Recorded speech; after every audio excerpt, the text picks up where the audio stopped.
baboons have found that humans are easy pickings. They don't seem to respect us. People are being raided by wild animals. They literally are criminals on four legs.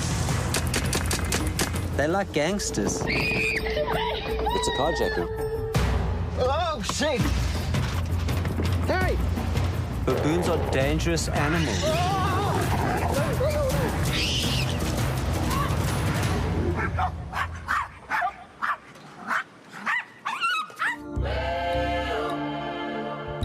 The Cape of Good Hope in South Africa is a majestic place. Home to an abundance of wildlife. Home also to humans drawn by its beauty.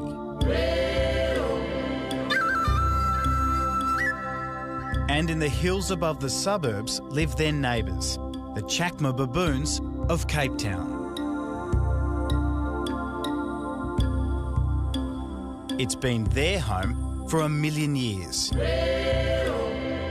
But the baboons are being squeezed out. Go! Go! Now in the far south of our planet, it's Planet of the Apes, as the baboons fight back. You have individuals jumping into homes, their gardens, quickly going through, scouting out for the easiest food, and then cascading all the way through the suburb. They can be spread over half a kilometre. Professor Justin O'Ryan, head zoologist at Cape Town University, is attempting to solve an escalating problem. Some 475 baboons live on the mountaintop and their numbers are growing. That picture there summarises the problem of Cape Town, humans and baboons. Baboons want to come down, the people don't want them in, and that really is the picture of conflict here on the peninsula. Down below me is the rising tide of urban sprawl. Above me is all that's left, hardy, arid scrub. For a baboon to find food naturally here might take 6 hours, but to fill his belly and find a day's stash down there might only take a few minutes. When a troop is looking to go into an urban area, the first thing that you do is you get a lot of surveillance. There's no other way of saying it. They sit on a rock and they watch. They'll see something down in the village that gets their eye. And they learn to understand their landscape. They know that house has got fruit. They know that house feeds their dogs outside.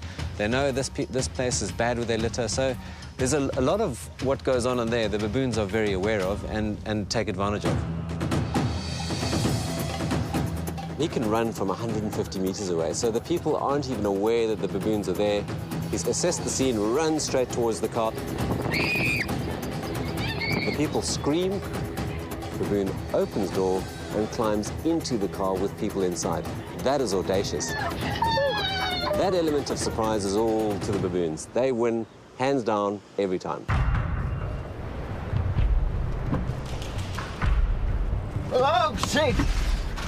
Jesus. And this is what the fuss is all about.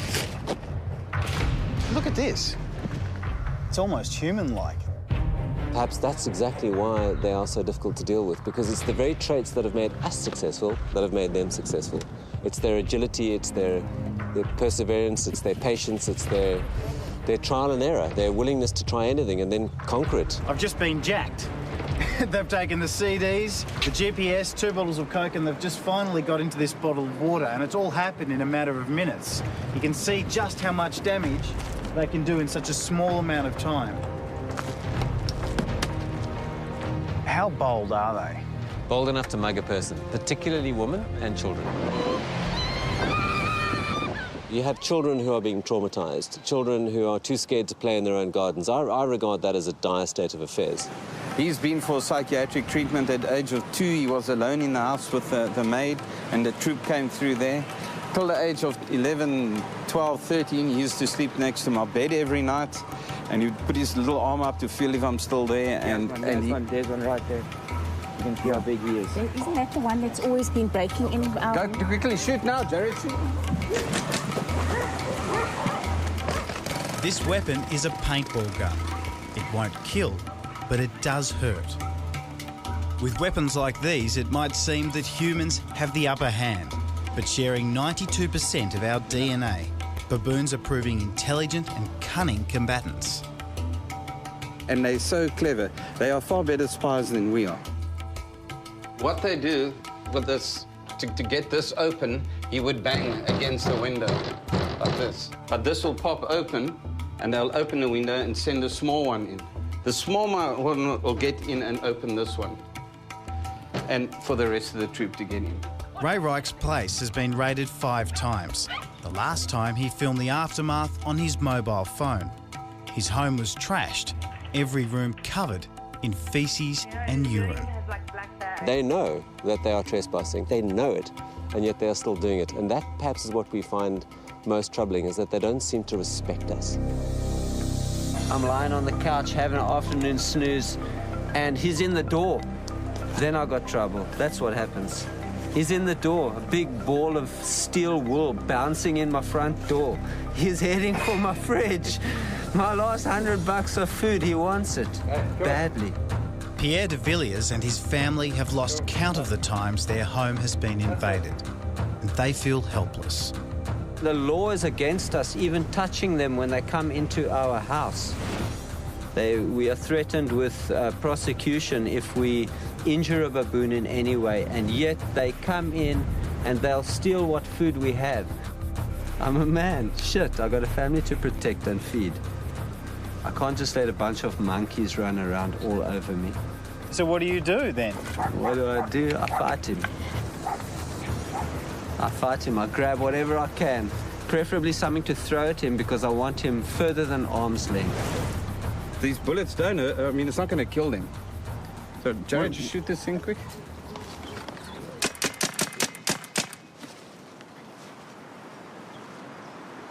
He's gone. You're having a defend. When we x-ray the baboons, there has never been a single baboon that doesn't have pellets or bullets or birdshot in them. In some cases, what the x-rays show, a variety of weaponry has been fired at the baboons, and it never solves the problem. Jenny Trethowan runs the rescue organisation Baboon Matters. This baboon called Penny is being prepped for surgery after being deliberately run over. She later died. It's back to old thinking that if you just hurt the animal, cause it some pain, it'll learn its lesson and then stay away.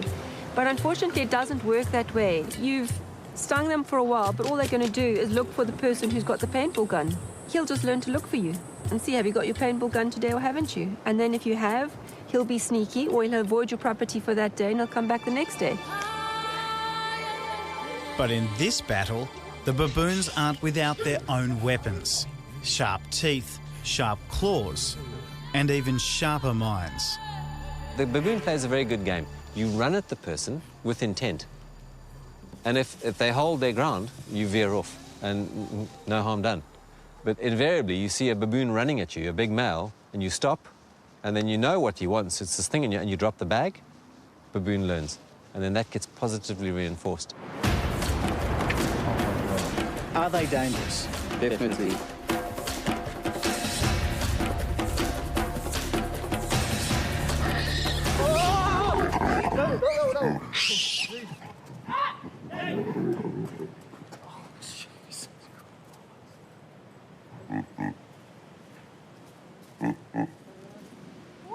What scares me is that he's going to do damage one day. In other words, he's going to kill a child or kill a woman, and then what? Then we're going to find a neighborhood of people that's going to run around with real guns and then take these things out. All right, guys, I think the baboons are going. I think we have to make a line. We don't want them to hit that top houses up there. Asana, go, go, go, go. The men with the almost impossible job of stopping the baboons entering the suburbs are Cape Town's Baboon Police. They're led by Johan de Plessis. Our priority is to keep the baboons safe, and the only way of doing that successfully is keeping them out of suburbia. Every day they try to hold the line as the baboons charge down the mountain from higher ground. Johan and his team try to get them to stop, and the baboons ignore him. The idea is to keep the baboons outside of the houses. They go there and they've got such a drive to get there due to the amount of food. Humans live wastefully, and our rubbish is their cuisine at the end of the day, and they go for that with all of their life just to get that food. It's a costly exercise, and it seems to be having little effect. The baboons can outrun, outclimb, and outjump any of his men. They simply outflank them. So now the thinking is turning to even more extreme measures. What's the solution as you see it? The solution is to allow baboons to go as close as they possibly can. In other words, maximize their use of the land that they used to have access to, but that they still can't do that last 10-meter dash into town. So, for example, we know of certain areas in Cape Town which have vineyards. Now, it doesn't get better than a grape for a baboon, and yet they've never been raided by a baboon. And the answer? Electric fence. Others want them culled. But not all voices are vengeful. In this war, some are calling for a truce and a hope that with a little goodwill, there can be peaceful coexistence.